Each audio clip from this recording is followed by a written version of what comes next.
وعلى آله وأصحابه وأهل بيته أجمعين أما بعد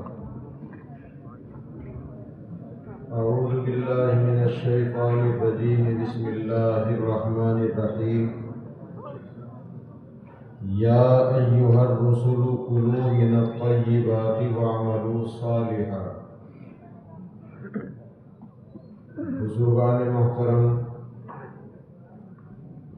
ویسے تو جلسے کی دعا کا ٹائم ہو گیا ہے اور جلدی ہی انشاءاللہ مجلس کا اختتام دعا کے ساتھ بھی ہونا ہے۔ اللہ تعالیٰ زندگی سلامت رکھے، ملاقات اور جلسوں کی حاضری ہوتی رہے، انشاءاللہ بیانات بھی سننے سنانے کا موقع ملتا ہی رہتا ہے، اور جو بیانات ہمارے سامنے آ چکے ہیں ہمارے عمل کے لیے کافی ہیں۔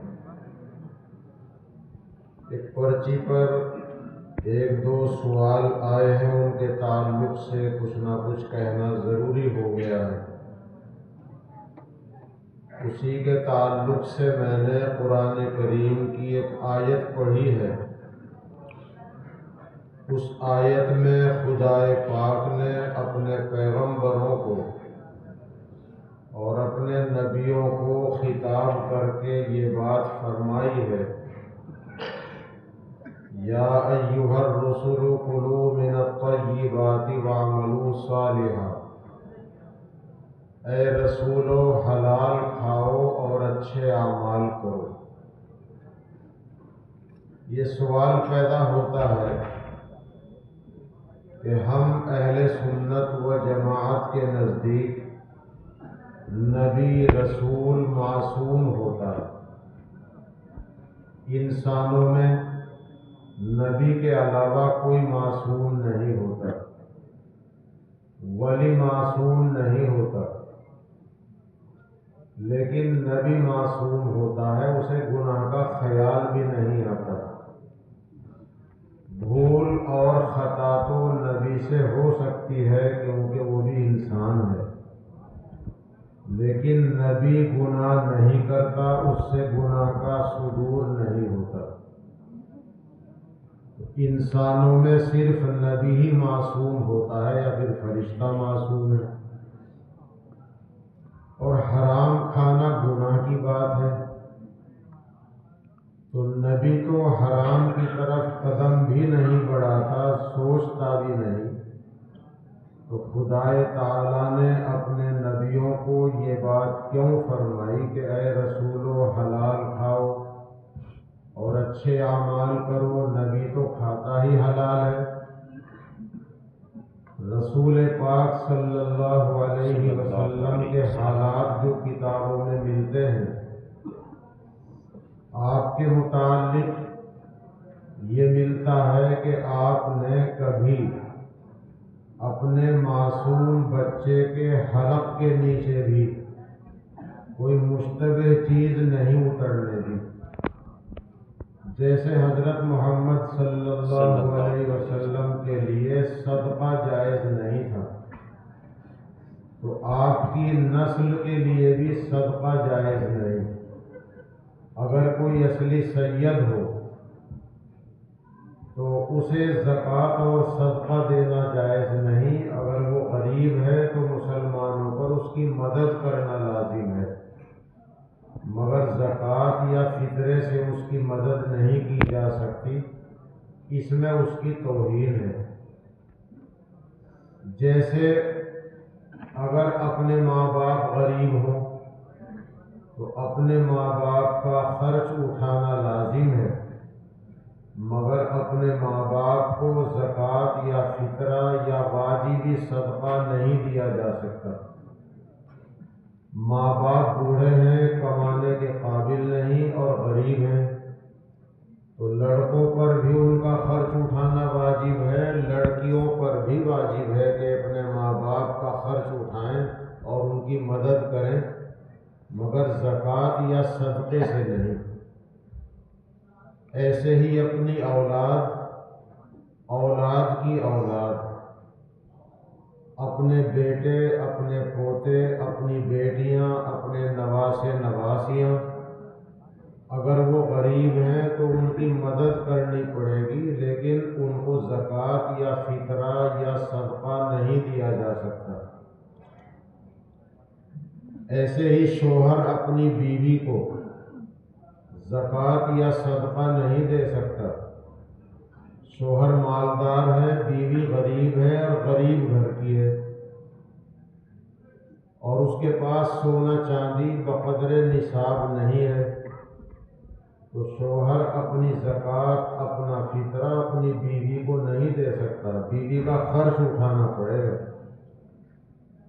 شوہر غریب ہے، بیوی مالدار ہے، تو بیوی اپنی زکوٰۃ، اپنا فطرہ اپنے شوہر کو نہیں دے سکتی، اپنے شوہر کا خرچ اٹھانا پڑے گا، اس کی مدد کرنی پڑے گی، مگر زکوٰۃ یا فطرے سے نہیں۔ یہ وہ رشتے ہیں کہ جن میں زکوٰۃ اور فطرہ نہیں چلتا، اپنے ماں باپ کے ماں باپ اوپر تک، اپنی اولاد کی اولاد نیچے تک، شوہر بیوی کو، بیوی شوہر کو، یہ زکوٰۃ اور صدقہ نہیں دے سکتے۔ اسی طرح ہم رسول پاک صلی اللہ علیہ وسلم کے جو خاندانی لوگ ہیں، اصلی سید ہیں، انہیں زکوٰۃ یا صدقہ نہیں دیا جا سکتا۔ جب یہ بات آ ہی گئی، اور ویسے ہمارے کام کی بھی ہے، مسائل ہیں ہمارے کام کے بھی ہیں، تو یہ بھی سمجھ لیا جائے کہ اور کون سا رشتہ ہے کہ جس میں زکوٰۃ یا صدقہ نہیں دیا جا سکتا یا دیا جا سکتا ہے۔ دیکھیے، سوتیلی ماں کو دیا جا سکتا ہے، حالانکہ وہ بھی ماں ہے۔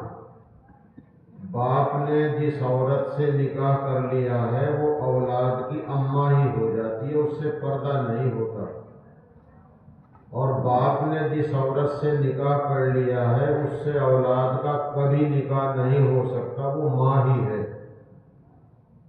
یہ ضرورت پیش آتی ہے اس وقت جب عدت کا مسئلہ سامنے آتا ہے کہ سوتیلی اولاد سے پردہ ہوگا یا نہیں، تو سوتیلی اولاد سے بھی پردہ نہیں۔ تو سوتیلی ماں کو اگر وہ غریب ہے زکوٰۃ یا فطرہ دیا جا سکتا ہے، حالانکہ رشتے میں وہ ماں ہی ہے۔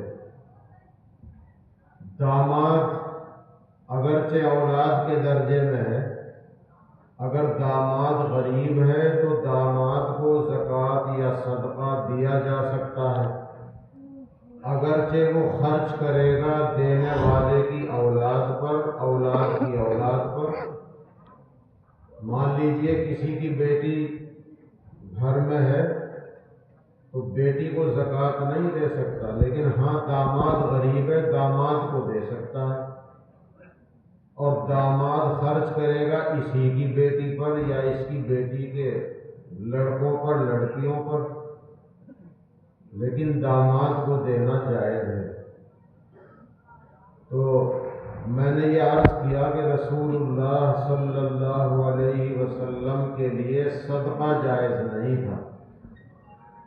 آپ کے یہاں لوگ صدقہ جمع کر دیا کرتے تھے، جیسے آپ حضرات رمضان میں اپنی مسجد میں جمع کر دیتے ہیں کہ جہاں ضرورت سمجھیں مسجد کے ذمہ دار وہاں فطرہ بھیج دیں اور زکوٰۃ وہاں بھیج دیں۔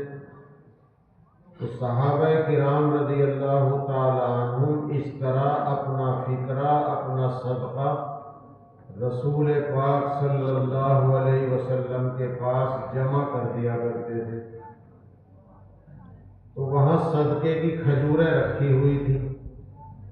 نبی اکرم صلی اللہ علیہ وسلم کے نواسے حضرت حسن رضی اللہ عنہ بہت چھوٹی سی عمر کے تھے، کیونکہ 7 سال کی عمر میں تو نبی اکرم صلی اللہ علیہ وسلم نے دنیا سے پردہ ہی کر لیا ہے جب ان کی عمر 7 برس کی تھی، تو 3-4 برس کے تھے۔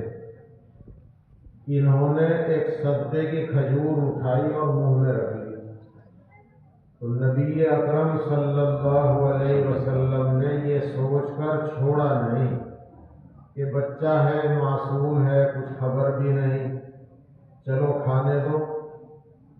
حلق میں انگلی ڈال کر وہ کھجور نکال کے چھوڑی اور فرمایا ہائے ہائے، یہ صدقہ ہمارے لیے جائز نہیں۔ تو جو اپنے معصوم بچے کے حلق سے ناجائز لقمہ نہ اترنے دے، وہ پیغمبر کیسے حرام کی طرف جا سکتا ہے؟ ایک عورت نے رسول پاک صلی اللہ علیہ وسلم کی دعوت کر دی اور اس نے صحابہ کرام سے معلوم کیا کہ حضور صلی اللہ علیہ وسلم کو کون سی چیز زیادہ پسند ہے اور گوشت کون سا پسند ہے۔ تو صحابہ کرام نے بتایا بکری کے اگلے پیر کا گوشت پسند ہے، وہ جلدی گلتا بھی ہے، اچھا بھی ہے۔ اس عورت نے اپنے محلے پڑوس میں سے بکری خریدی اور شوق سے اس کا اگلے پیروں کا گوشت بنا کر رسول اللہ صلی اللہ علیہ وسلم کے سامنے پیش کیا۔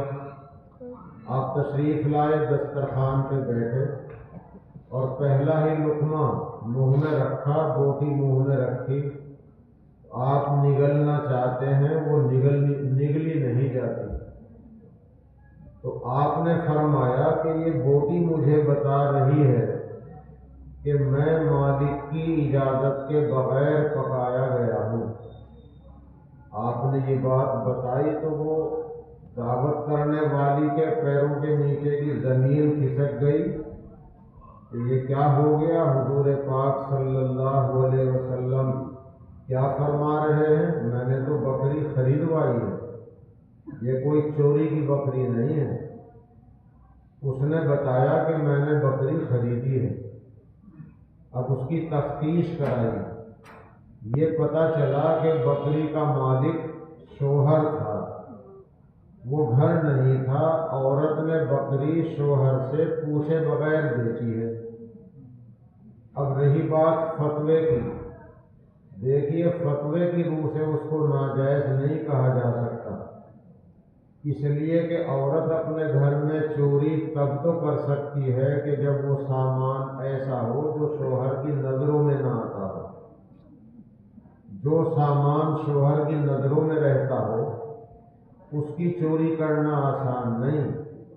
اگر اسے یہ ڈر ہوتا کہ شام کو شوہر آئیں گے، بکری نہیں دیکھیں گے، معلوم کریں گے بکری کہاں گئی، تو بتانا پڑے گا کہاں گئی، یہ ڈر اسے ضرور تھا۔ اور اس کو یہ اندازہ تھا کہ میرے شوہر انکار نہیں کریں گے، جب شوہر انکار نہیں کریں گے تو ایک طرح سے اجازت تھی، اس لیے فتوے کی روح سے یہ گوشت ناجائز نہیں تھا۔ لیکن رسول پاک صلی اللہ علیہ وسلم کا تقویٰ اعلیٰ درجے سے بھی اعلیٰ درجے کا تھا، اس لیے گوشت کی بوٹی نگلی نہیں گئی اور اس نے بتا دیا کہ میں مالک کی اجازت کے بغیر پکایا گیا ہوں۔ جب یہ بات سامنے آئی کہ مالک شوہر تھا، شوہر سے صاف صاف اجازت لیے بغیر بیوی نے بیچی ہے، تو آپ نے حرام نہیں بتایا، بس اتنا فرمایا کہ ہمارے یہاں کچھ قیدی ہیں، یہ گوشت ان کے لیے بھیج دیا جائے، میرے سے نہیں کھایا جا سکتا۔ تو آپ صلی اللہ علیہ وسلم کا حال یہ تھا کہ جب یہ گوشت کی بوٹی بھی آپ سے نہیں نگلی جا سکی جو فتوے کی روح سے جائز تھا، تو آپ حرام کمائی اور حرام لقمے کی طرف کیسے جا سکتے ہیں؟ پھر بھی خدائے پاک اپنے نبی سے خطاب کر کے کہہ رہا ہے کہ حلال کھاؤ اور اچھے اعمال کرو۔ تو اس کا جواب یہی سمجھ میں آتا ہے کہ اللہ تعالیٰ نبی کو واسطہ بنا کر ہم سے کہہ رہا ہے کہ اے نبی کے ماننے والوں، اے میرے بندو، اے نبی کی امت کے لوگوں، مرد ہو یا عورت، سب کو خطاب ہے حلال کھاؤ اور اچھے اعمال کرو۔ اس سے یہ بات بھی سمجھ میں آتی ہے کہ اچھے عمل کا تعلق حلال غذا سے اچھا خاصا ہے۔ آدمی حلال کھاتا ہے تو حلال خون بنتا ہے، حلال خون بنتا ہے تو اسے اچھے اعمال کی توفیق ہوتی ہے، اور اگر حرام کھاتا ہے تو حرام خون بنتا ہے، حرام خون بنتا ہے تو اسے اچھے اعمال کی توفیق نہیں ہوتی، اگر کچھ کرتا بھی ہے تو وہ قبول نہیں ہوتا۔ جیسے مولانا حسین احمد صاحب نے وہ حدیث سنائی کہ ایک قطرہ بھی شراب کا کسی نے پی لیا، اور حدیث میں ہے کہ ایک لقمہ حرام کمائی کا اگر کھا لیا تو 40 دن دعا قبول نہیں ہوگی۔ اگر 100 روپے کا کپڑا کسی نے پہنا اور 10واں حصہ بھی ناجائز کمائی کا ہو تو جب تک یہ کپڑا بدن پہ رہے گا نماز قبول نہیں ہوگی۔ اس لیے ہمیں دھیان رکھنا چاہیے کہ ہمارے یہاں کوئی ناجائز کمائی نہ آئے۔ آج کل قسم قسم کی یوجنائیں آ رہی ہیں، سرکار کی یوجنائیں بھی بہت کچھ ہیں، اور نئی نئی کمپنیاں آ رہی ہیں کہ اتنے پیسے جمع کرو، ہر مہینے اتنا پیسہ ہم سے نقد لیتے رہو، ممبر بناؤ، اس پر تمہیں اجرت کمیشن ملے گا، پھر تمہارے جوڑے ہوئے ممبر آگے لوگوں کو ممبر بنائیں گے، انہیں بھی اجرت ملے گی، تمہیں بھی کمیشن ملے گا۔ اس طرح کی بہت ساری کمپنیاں علاقے میں آئیں، کچھ فرار ہو گئی اور کچھ سسک رہی ہیں۔ اس طرح کے کاروبار میں شرکت ہم لوگوں کو نہیں کرنی چاہیے۔ ہمیں اگر کاروبار میں شرکت کرنی ہے، کاروبار حلال ہو، جائز ہو، اور نقصان اور نفع دونوں میں شرکت ہو۔ خالص نفع کی بات کرنا جائز نہیں، وہ سود اور بیاج میں داخل ہے۔ جیسے آج کل ہمارے بہت سے نوجوان کمائی کی طرف رغبت رکھتے ہیں، کیوں؟ سرکاری نوکریاں تو مل نہیں رہی۔ ہمارے آدرنیہ پردھان منتری جی نے کئی سال پہلے کہہ دیا تھا ہمارے نوجوانوں سے پکوڑے تلو۔ انہوں نے ان کا مقصد یہ تھا نوکری ہمارے پاس نہیں، تو بچوں کا رجحان کمائی کی طرف بڑھ رہا ہے۔ اللہ تعالیٰ حلال کی توفیق دے، برکتیں بھی عطا فرمائے۔ تو اب ضرورت میں اپنے رشتہ دار یا اپنے دوست سے کچھ پیسہ ادھار لیتے ہیں، اور بہت سے بھائی یہ کہہ دیتے ہیں کہ تم اتنا روپیہ مجھے دے دو اور میں تم کو اتنا پیسہ ہر مہینے نقد دیتا رہوں گا، میرے کام میں نفع ہی نفع ہے، نقصان نہیں ہے، اور یہ پیسہ تمہارا جو کا تو رہے گا۔ تو ایسا نہیں کرنا چاہیے۔ اگر ادھار لے رہے ہیں تو ادھار لے رہے ہیں، جتنا لے رہے ہیں اتنا ہی واپس بھی کرنا ہے۔ ادھار دینے والے کو ثواب بہت ملتا ہے، صدقہ دینے والے کو 10 نیکیاں ملتی ہیں، ادھار دینے والے کو 18 نیکیاں ملتی ہیں، کیونکہ صدقہ تو بلا ضرورت بھی مانگا جاتا ہے، لیکن ادھار بغیر ضرورت کے نہیں مانگا جاتا۔ لیکن اگر کسی نے ادھار لے کر دیا نہیں، قرض مار لیا اور اسی حال میں قرض دار ہو کے مر گیا، تو پھر اس کے لیے بڑی سخت سزا ہے۔ 2 پیسے کے بدلے 700 ایسی نمازیں دینی پڑے گی جو جماعت کے ساتھ پڑھی ہوں اور قبول بھی ہو گئی ہوں۔ تو اگر ادھار لینا ہے تو بس جتنا لینا ہے اتنا ہی دینا ہے، اور اگر کاروبار میں شرکت کرنی ہے تو نقصان اور نفع دونوں میں شرکت ہو۔ میں 50 پیسے کا، 75 پیسے کا، 10 پیسے کا شریک ہو رہا ہوں، اتنے ہی نقصان اتنے ہی نفع کا شریک رہوں گا۔ یہ طریقہ ہے، خالص نفع کی بات کرنا جائز نہیں۔ ایک صورت ہو سکتی ہے، قرض لینے والا آپ سے قرض مانگے اور یہ ذکر نہ کرے کہ میں آپ کو کچھ فالتو دوں گا، اور آپ قرضہ دے رہے ہیں آپ بھی ذکر نہ کریں کہ میں فالتو لوں گا۔ فالتو لینا سود ہے، تو قرض لینے والا بھی ذکر نہیں کر رہا کہ میں کچھ زیادہ دے دوں گا، اور آپ دینے والے بھی کوئی ذکر نہیں کرتے ہیں کہ میں فالتو لوں گا۔ اب قرض دار قرضے کی ادائیگی کے وقت اپنی طرف سے فالتو دے دے تو ہمیں دیکھنے میں سود لگے گا، مگر شریعت میں سود نہیں ہے۔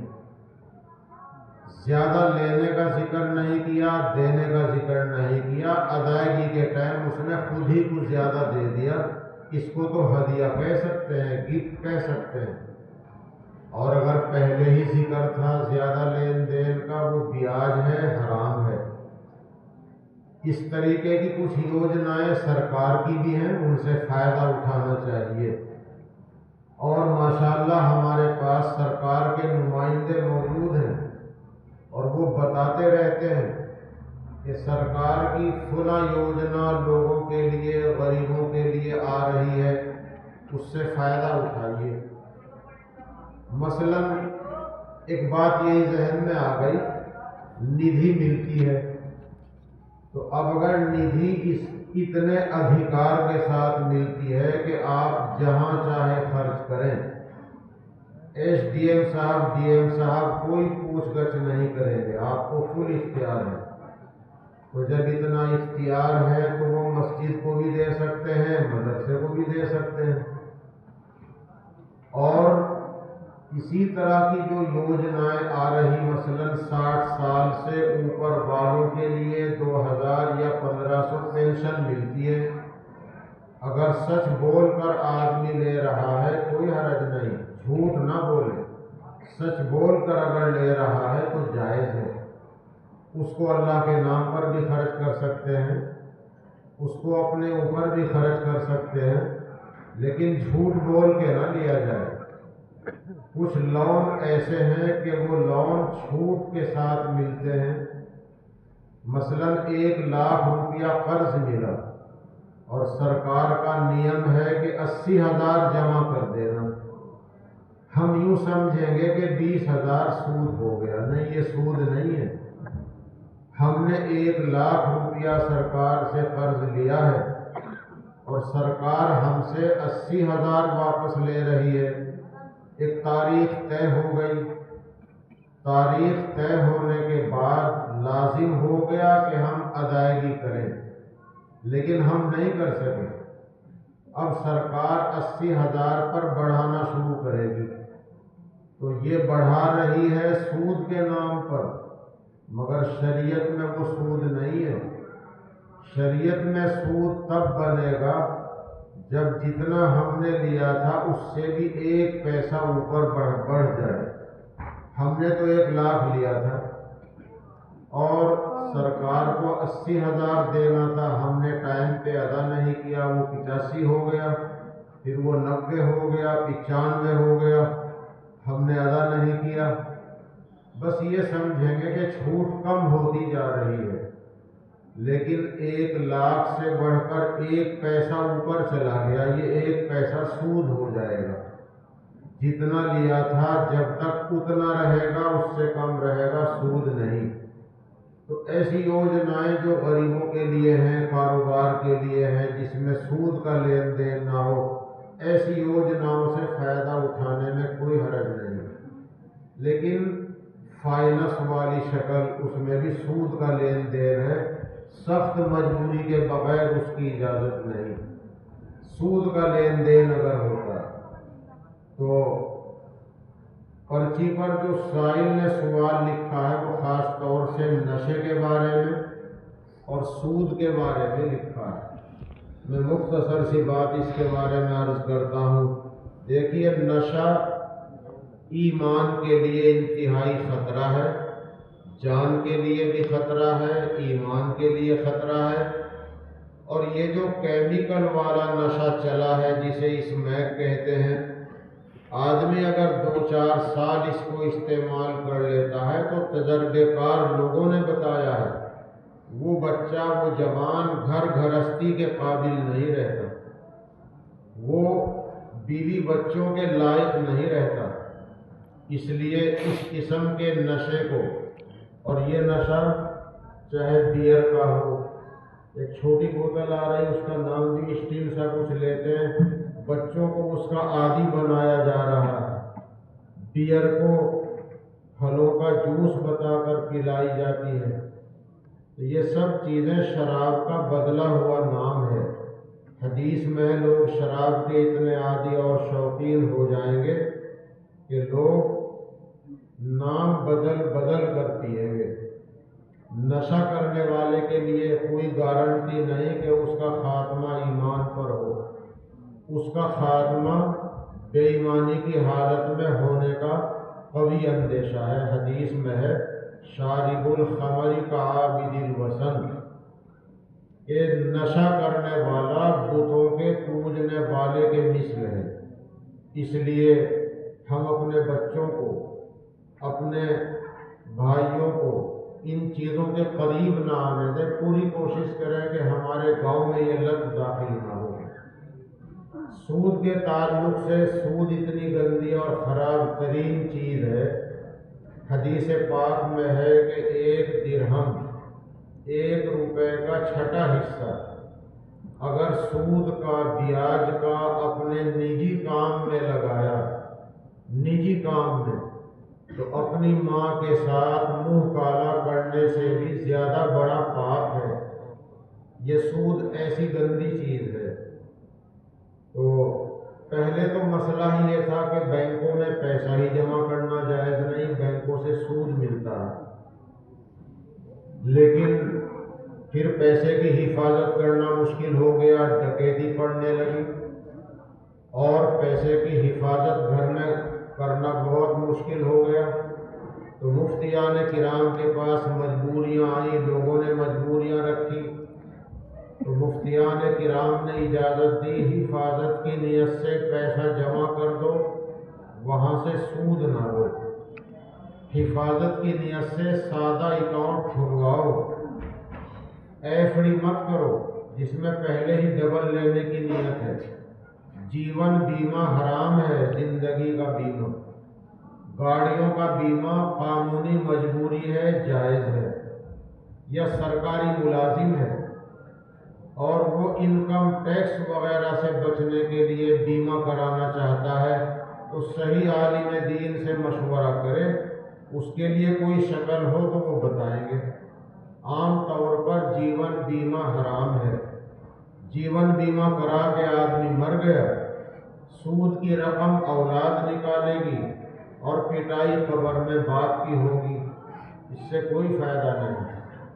ایف ڈی کرانا حرام ہے، چاہے بچی کے نام کی ہو کہ 15-20 سال کے بعد بچی کا رشتہ کریں گے، یہ 20 لاکھ روپیہ مل جائے گا، بچے کے نام کا بھی بیمہ کرانا جائز نہیں۔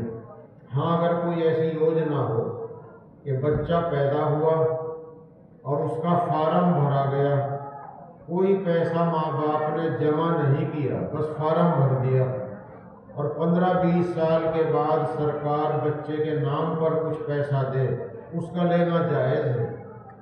اور اگر ہم نے کچھ پیسہ جمع کیا ہے اور 15-20 سال کے بعد سرکار بڑھا کے دے رہی ہے، اب یہ بیاج ہے، یہ صورت حرام کی ہے۔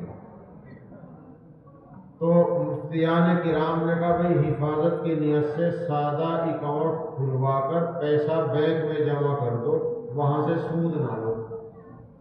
پھر حالات ایسے بنے کہ آپ کے پیسے کا سود آپ کے خلاف استعمال ہونے لگا۔ آپ کے پیسے کا سود آپ نے تو لیا نہیں، لیکن آپ کے خلاف استعمال ہونے لگا۔ تو مفتیان کرام نے فتویٰ یہ دیا ہے کہ حفاظت کی نیت سے پیسہ جمع کریں اور وہاں سے جو سود ملتا ہے وہاں نہ چھوڑیں، اسے وہاں سے وصول کرنا ضروری ہے۔